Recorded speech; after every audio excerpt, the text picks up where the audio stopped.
This review is going to be a figure that I lucked into finding at my comic book store. I guess someone sold it to them in the package. I thought I got a pretty good deal on it. This wasn't really one of the figures in the wave that I was looking forward to getting, but now that I have him, I'm really glad I picked him up when I did. I mean, he's just a wonderful, wonderful sculpt.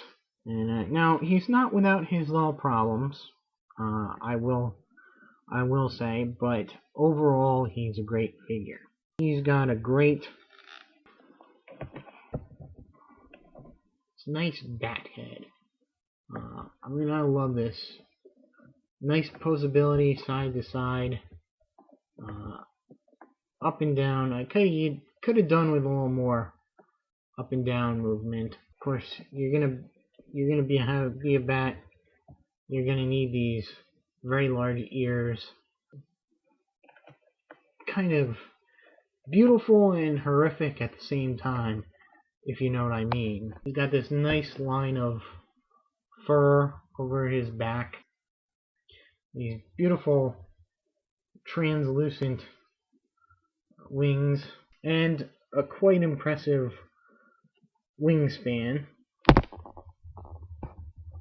You can see he's got nice detailing on his, nice details of his ripped pants.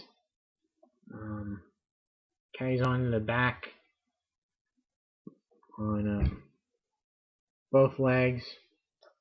Nicely painted too, with brown and then a lighter brown tan, even with some bits of orange in there. Very nicely painted on the wings too, and even details in the wings. You can see the veins. They even have little damaged hairs in there too. Now at the ends and holes in there. I mean, just beautifully done. Now for articulation, like I said, he's got the head there. I would have liked maybe a jaw articulation, but that might have compromised some of the sculpting. I find his shoulder joints, which can go all around 360, to be very stiff, thus also affecting the bicep swivel, which he has, making me very cautious about, pulling this right off or breaking this limb. He does have an elbow joint, but again, that kind of worries me with just how thin that is there. And he's got a very nice ball joint on the wrist. The tip of the wing here is part of his hand, so that does cause some posing odd angles at times. He has got the abdominal crunch articulation as well as the hip rotation. His legs down here do go forward and back, but you're very limited because of the way the feet are sculpted. Now there is some leeway, but not much. They do have knee joints and the extra joint here. You kind of play around. I've only gotten them into 2 or 3 positions that I've really liked that have looked good. You can't really turn the paws, or you can't turn the legs anyway. There's no rotation anywhere, so that does limit your posing options there. Well, the Man-Bat is a scientist, Dr. Kirk Langtrom. He is going deaf, and he's working on this serum. Is an origin very reminiscent of Marvel Universe's the Lizard, and the fact that he's trying to overcome a handicap by giving humans the abilities of animals, and in his case, a bat. And of course, not wanting to wait for human trials, he wants to test it on himself. And lo and behold, it blows up in his face, and he turns into the half-man, half-bat creature. Generally speaking, he's not so much a villain as he is a misguided, or I would say misguided, he's just an animalistic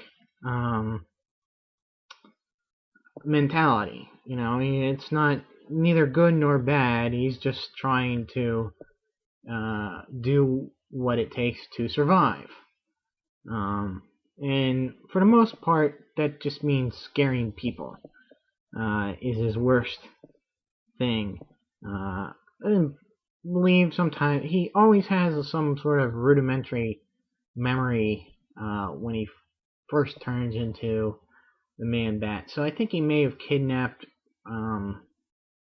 his fiancée, Francine, once, and but that's kind of the worst that you can expect from the Man-Bat, or at least the Kirk Langtrom Man-Bat, because as time goes on, lots of different people get exposed to his serum, including his wife. I believe they have a son who is actually born a Man-Bat because it was already in both parents' systems. Writers like throwing in Man-Bats because they're cool.